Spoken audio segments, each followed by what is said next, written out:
Assalamualaikum warahmatullahi wabarakatuh. Kali ini mau cerita dikit soal oh pemakaian apa jenenge Palmvita White Fat di oli mesin. Emang penulis enggak nambah banyak, tapi efeknya banyak ya. Jadi kalau biasanya oli sudah berakhir masa pakainya, penulis itu biasa nambahkan minyak goreng. Apa efeknya? Ya jadi lebih licin sedikit. Tapi setelah sekali perjalanan kerasa bahwa ada yang kurang. Jadi walau menambah umur oli, nambahnya nggak panjang-panjang amat. Jadi mungkin ya cuma sekali jalan. Iya, kalau di kilometer kan ya 20 kilometer lah anggapannya. Ini pakai Palmvita White Fat sebagai aditif, ya cuma sedikit ya, sedikit karena cuma seukuran uh, jari telunjuk ya, untuk kapasitas 1 liter oli. Kerasa engine brake makin halus, sesuatu yang ya cukup bagus mengingat olinya sudah waktunya ganti. Terus ya masih ringan mesin sekarang. Kalau ya tarikan mesin mungkin nggak maksimal lagi ya, entah pengaruh dari white fatnya atau karena penulis tambah ikut bensin juga. Tapi yang penulis khawatirkan itu tadi itu adalah kalau mesin sudah dingin, apa olinya kental lagi. Tadi start normal, enteng, nggak ada terasa berat-beratnya. Jadi bukan hal yang perlu ditakutkan ya, pakai bahan kental ke oli. Toh kita ini hidupnya di Indonesia.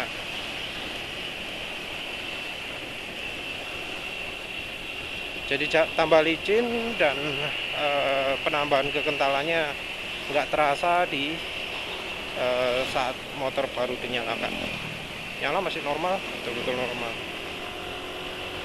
Tapi ya nanti terus penulis amati. Yang namanya white fat itu apa? Adalah dari bahan minyak kelapa sawit juga. Cuma bedanya kalau white fat versi padatnya. Kalau dari teorinya lebih banyak stearinnya. Namanya juga RBD palm stearin ya. Kalau yang untuk minyak goreng kan RBD palm olein. Nah ini yang stearin.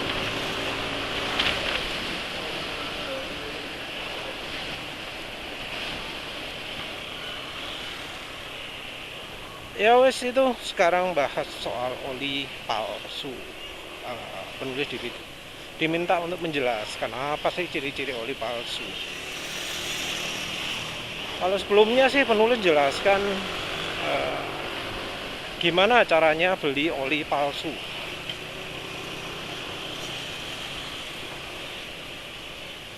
Kalau oli di Tokopedia ya, kita bisa cek foto produk ya. Foto produk itu copas atau enggak. Jadi biasanya kan di Tokopedia itu selalu dicari yang fotonya asli, yang bukan foto apa profesional. Jadi foto profesional yang pinggirannya putih tok itu lebih meragukan. Apalagi fotonya diambil dari website resmi, meragukan. Kalau tokonya itu nggak ada testimoninya, nggak ada foto pembelinya, kita susah. Kadang penulis melihat asli atau enggak itu dari testimoni usernya.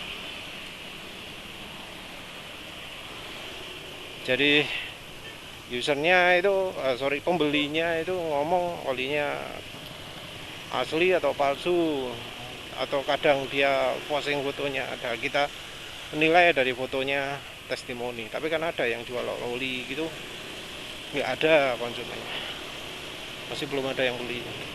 Nah, kalau masih ada belum ada yang beli ini kan resiko. Ya kalau beli sih usahakan dari yang sudah ada pembelinya, tapi itu pun ya tetap harus hati-hati. Kita ya harus hati-hati dengan yang reputasinya bagus tapi ya produk yang dijualnya masih sangat minim, apalagi kalau disebut akunnya masih berapa hari gitu ya.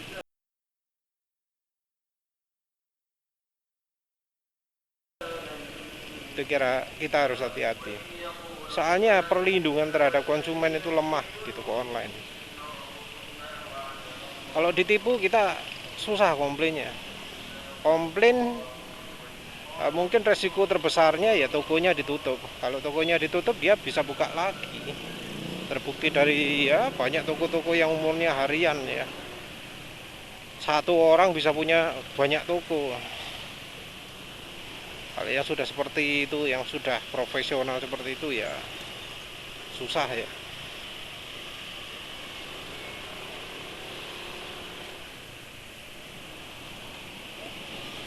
Foto kita bisa cek copas atau enggaknya itu dari shortcutnya. Biasanya foto copas itu resolusinya kalau di Tokopedia adalah 700 kali 700. Biasanya seperti itu karena orang copas gak ngerti caranya mendapatkan foto yang orisinilnya, jadi dia bisanya dapat foto yang resolusi rendah, yang yaitu 700 kali 700. Biasanya ini tercantum di nama file fotonya, jadi di apa, kalau thumbnailnya ini cobanya bisanya cuma di komputer ya. Kalau thumbnail fotonya itu diklik kanan terus di open di tab yang baru atau window yang baru, kita lihat shortcutnya apa, nama linknya itu. Kalau ada 700 underscore 700, nah itu kemungkinan fotonya copy paste.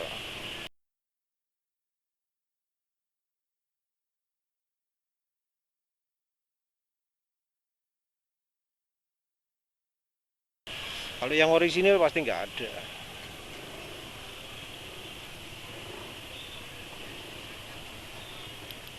Itu cara pertama untuk ngecek keaslian fotonya. Yang berikutnya ya testimoni, apalagi yang berikutnya adalah track recordnya, itu toko jualnya sudah mulai berapa lama, itu toko punya toko offline atau enggak, itu toko spesialis apa bukan. Kalau bukan spesialis ya kita harus curiga.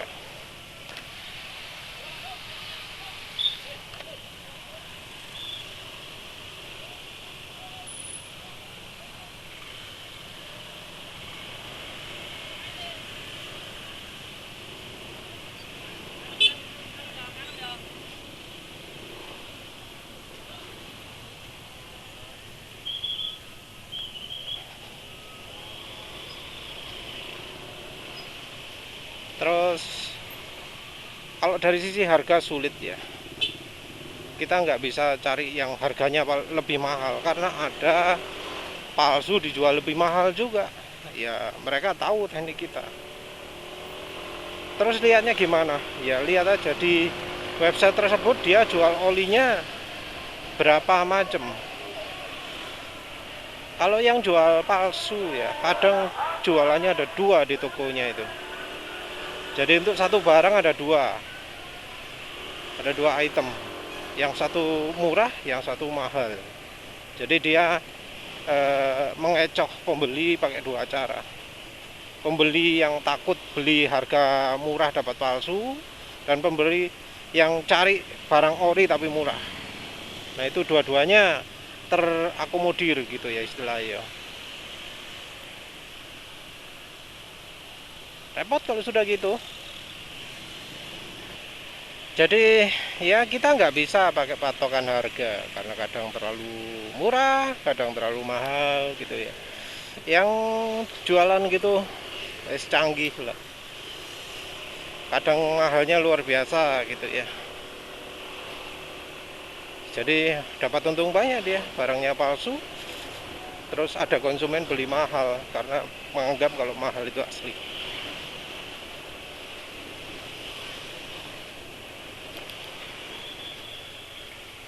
Wes, apalagi?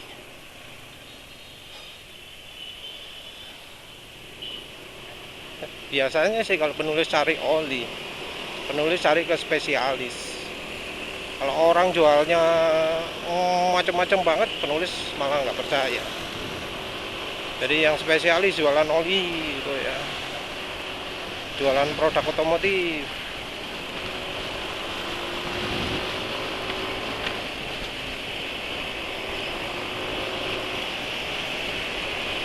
Terus kalau sudah dapat, ya sudah kadung beli. Gimana cara membedakannya? Kita nggak bisa bilang soal kualitas, karena kualitas bungkus oli dari pabrikan resmi itu rendah. Jadi kualitas oli bajakan itu sudah menyusul kualitas oli orisinil. Parahnya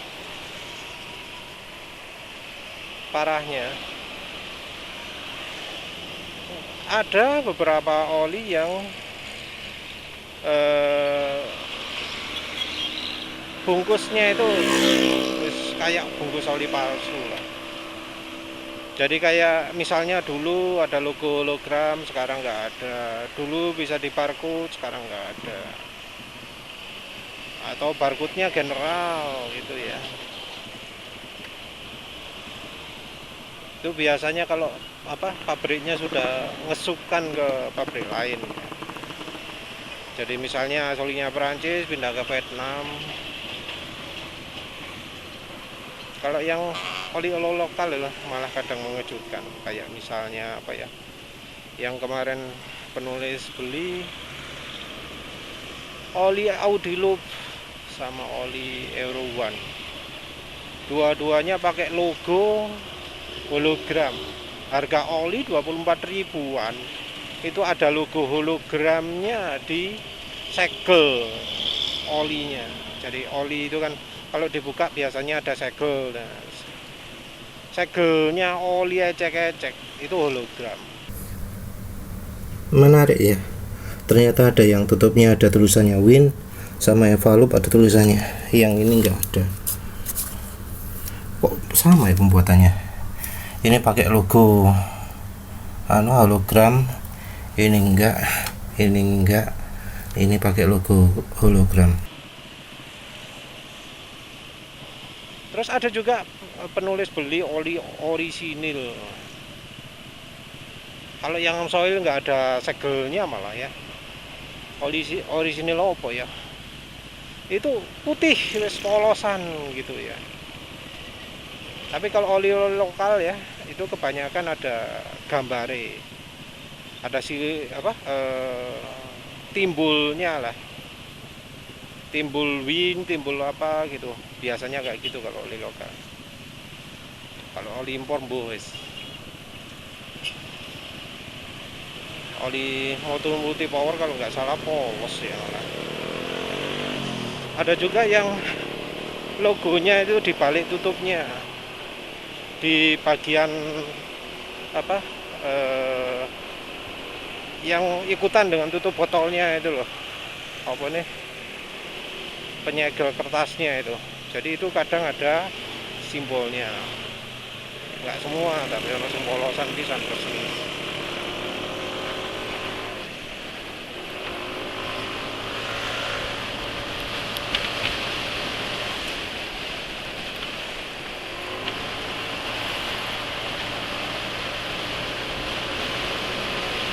Apalagi ya,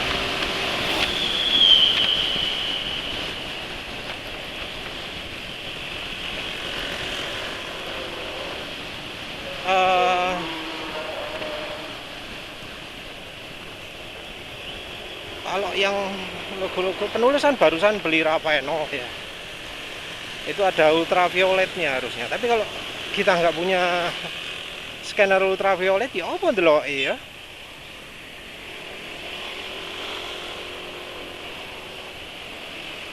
Gimana ya lihatnya ya kalau kita nggak punya ultraviolet.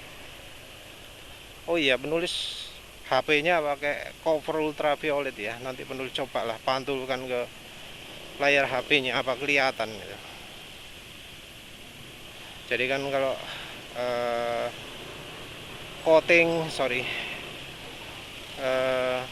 apa sih, pelindung layar yang anti radiasi itu kan yang dipantulkan oleh sinar ultraviolet. Yang dari HP-nya nggak tembus, yang dari cahaya sekitarnya jadi ultraviolet semua. Mungkin bisa pakai itu ya. Kita masih bicara soal bungkus. Soal bungkus, yang penting juga adalah batch number. Bukan barcode ya, batch number, angka cetakan pabrikan yang tertera di botol. Kalau angka cetakan pabrikan, batch code-nya itu pastinya betul-betul horizontal, karena itu dijalankan di mesin. Mesin itu ya gerak seret, terus gerak, maju.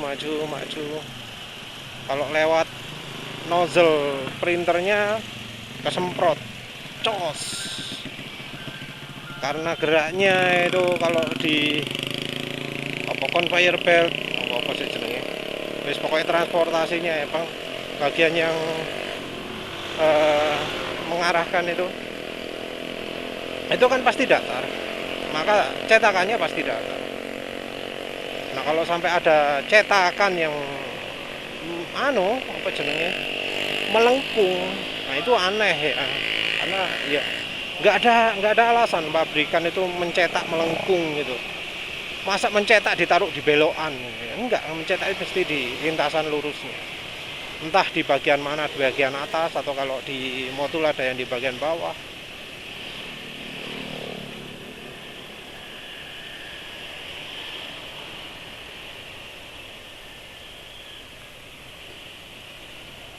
Jadi printer itu biasanya headnya itu vertikal, segaris gitu ya. Bendanya lewat baru disemprotkan tintanya. Kebalikannya dari printer dot matrix. Printer dot matrix itu headnya yang gerak, terus bagian jarum-jarumnya yang keluar. Nah kalau di printer inkjetnya untuk cetak label, itu bendanya yang gerak, bukan headnya. Selain dari barcode, ada yang angkanya tercetak model kayak apa jenenge,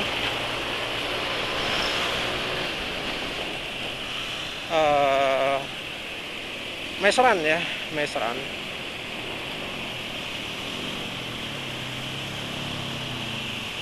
itu kan tercetak ya.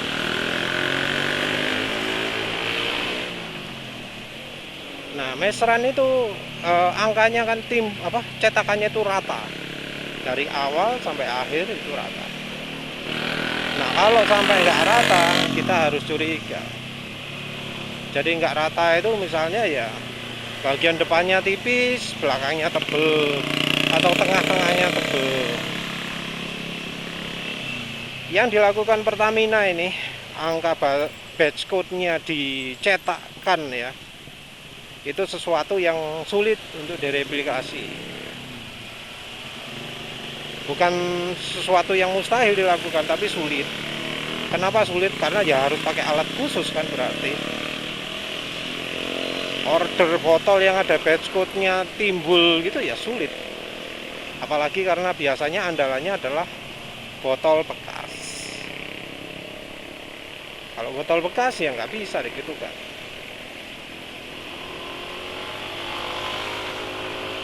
Mungkin ya pernah tahu yang olinya itu kalau buka harus ditubangi.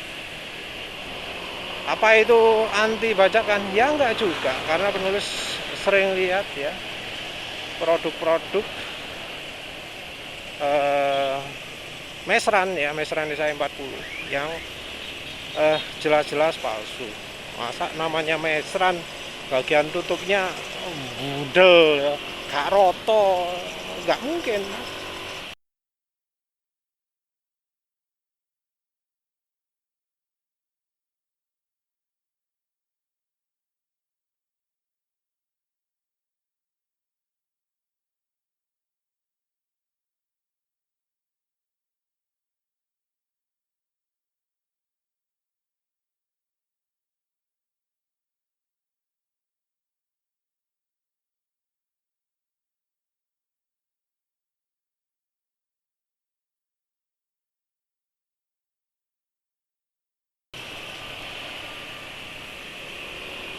Bagian klem-kleman ini nggak rapi, bagian apa, pemisahnya nggak rapi. Ya barusan kan ada pemalsu oli juga ya, dan di situ bisa terlihat banyak oli mesran. Ya maklum ya, oli populer. Bukan mesran tok sih, yang lain-lain, Pastron atau apa pastinya ada. Tapi yang kelihatan banyak di situ yang warna merah ya. Aneh juga ya, mungkin yang penggemarnya oli sintetik kok aneh ya, mesran kok banyak dipalsu, apa selaris itu kah? Iya.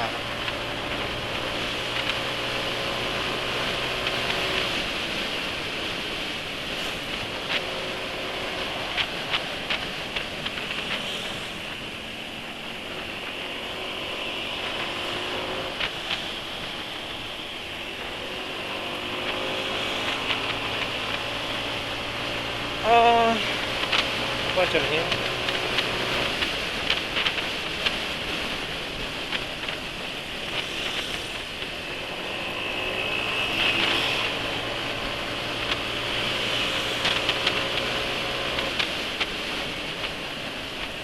Sampai tak konsen. Asapnya banyak kali ya. Ini pakai oli sintetik paling. Kalau oli mesran nggak akan kayak gitu mesti nih.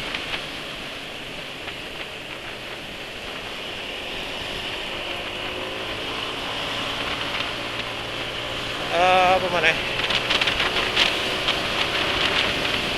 Selain dari bungkus ya wes. Kalau label-label ya ada yang label ganda, tapi kan sekarang ini lagi-lagi ya penurunan. Ya. Ada yang labelnya sudah tidak ganda lagi. Ya. Kalau yang malu di belakangnya ada tanda, oh ya wis lah, gak ngereken. Kenapa? Penulis kak rekomendasi pakai Yamaluk, aja pakai Yamaluk kan. Walau cara melindungi pemalsuannya bagus, tapi ya buktinya penulis belinya di bengkel ya kualitasnya jelek. Jadi ya percuma dibuat sulit dipalsukan, selama yang aslinya sendiri pun gak layak pakai.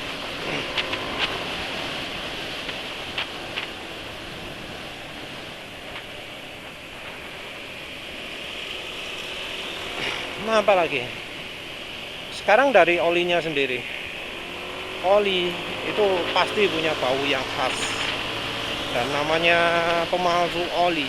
Itu yang enggak jarang lah memalsu baunya. Walau kadang kalau untuk merek tertentu diniati baunya pakai ini, parfumnya pakai ini, parfumnya pakai ini.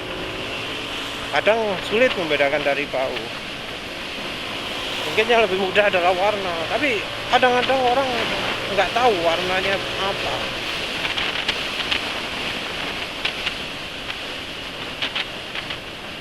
Warnanya kelihatan sama-sama merah, tapi misalnya yang satu merahnya lebih gelap, sama-sama kuning, tapi yang satunya kuningnya lebih apa? Lebih gold gitu ya. Kayak mesran SI40, penulis kaget juga, warna kuningnya kuning gold ya. Oh, bisa kayak gitu ya.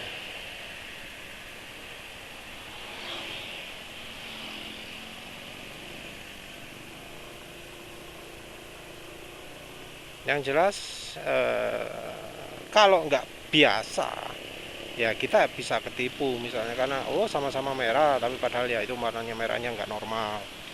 Sama-sama kuning, padahal kuningnya beda dari biasanya. Ya itu repotnya. Satu-satunya ya dari rasanya. Tentu pemalsu itu gak pingin bondo. Oli bekas ya, bisa oli bekas. Cuma dimurnikan aja. Nah, ciri oli bekas itu ya film strength-nya sudah nggak ada. Film strength sudah nggak ada itu artinya ya anu ya, kok jenenge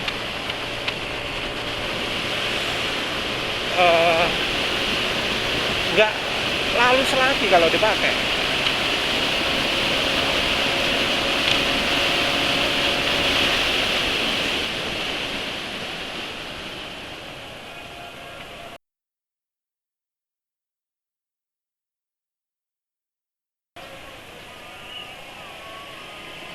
Jadi karena memang olinya itu cuma dimurnikan saja, maka kemampuan olinya untuk melapisi logam nggak ada. Banyak istilahnya apa ya, oksida-oksida olinya, asam-asam olinya yang tersisa di oli tersebut. Oli bekas itu jangan disamakan, produk bahan oli yang dibuat dari oli bekas yang diolah lagi itu jangan disamakan dengan oli palsu, beda ya. Kalau oli palsu prosesnya cuma pemurnian aja, sementara itu kalau oli hasil dari olahan oli bekas itu diproses, prosesnya juga hampir sama dengan proses oli mineral yang dari minyak bumi. Jadi bahannya mengalami mirip-mirip lah, apa saja nih, distilasi, hidrotreated, bahkan ada yang hidrocracked. Diproses seperti itu juga.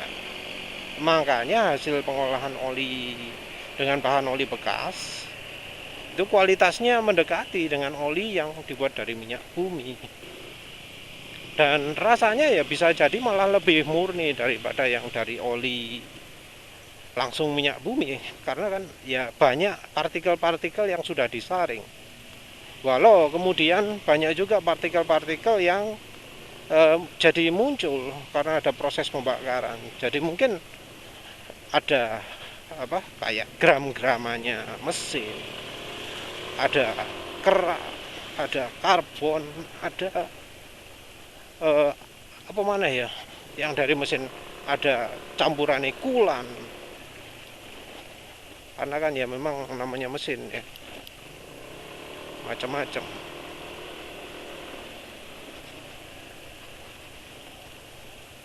Tantangannya beda dengan kalau oli dari bahan mineral.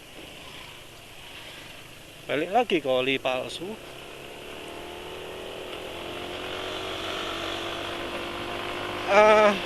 seringnya kalau kita sudah beli, mungkin dari bungkus sulit ya, kita ya harus jeli-jeli dari merasakan. Kadang ya bengkel yang terpercaya jualan oli palsu juga, ya bukan karena apa-apa, karena ya namanya yang jualan oli palsu jago-jago ya.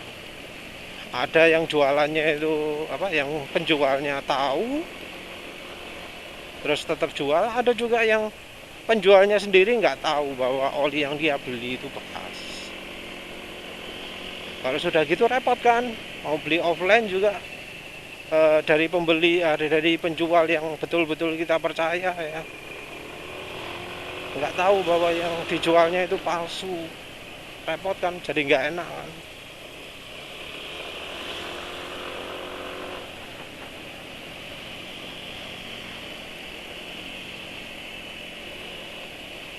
Nyobanya ya gimana ya, yang bisa membedakan itu biasanya adalah mereka-mereka yang kalau ganti olinya berdasarkan feeling.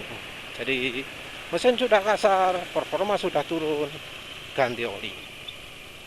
Nah, yang biasanya nggak merasakan itu adalah mereka-mereka yang kalau ganti oli pakai kilometer, yang kondisi olinya biasanya sudah benar-benar rusak ketika ia melakukan ganti oli.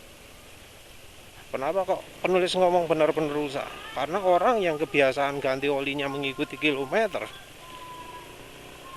ketika suatu saat oli itu sudah rusak, dia nggak akan tahu karena nggak memperhatikan. Dan ketika oli sudah rusak, ya, maka part-part mesin akan rusak semua. Kalau sudah rusak, pemakaian oli berikutnya akan makin cepat rusak. Jadi istilahnya apa ya? Kayak batu menggelinding gitu. Begitu sudah aus, maka makin cepat aus lagi mesinnya. Karena ausnya ini akan mempercepat aus berikutnya. Apalagi ini oli. Oli itu ada istilahnya fuel dilution. Ada bensin nyampur ke ruang olinya. Oli yang kena bensin ya cepat rusak karena jadi makin encer karena dia nggak bisa melindungi. Jadi ya cepat kasar olinya. Kalau ada oli palsu ya pasti ya bakal kasar. Bisa juga sih ngecek dari aditif, karena oli yang bagus itu ada aditifnya. Aditif itu ada dua kalau kita bicara soal kasar halus. Yang satu aditif sematan ZDDP yang bekerja di RPM rendah. Artinya mesin pertama dinyalakan kasar, begitu didiamkan beberapa saat jadi halus. Habis geber-geber terus jalan pelan-pelan suara mesin kasar. Terus kalau kemudian beberapa saat lagi jadi halus. Ada juga aditif yang kerja di RPM tinggi. Ketika jalan pelan-pelan suara mesin kasar, ketika digeber dari kasar menjadi halus. Jadi ya perlu perhatian lah sama kemampuan olinya untuk bisa tahu asli dan palsu. Ya wes begitu saja. Terima kasih sudah menonton. Assalamualaikum warahmatullahi wabarakatuh.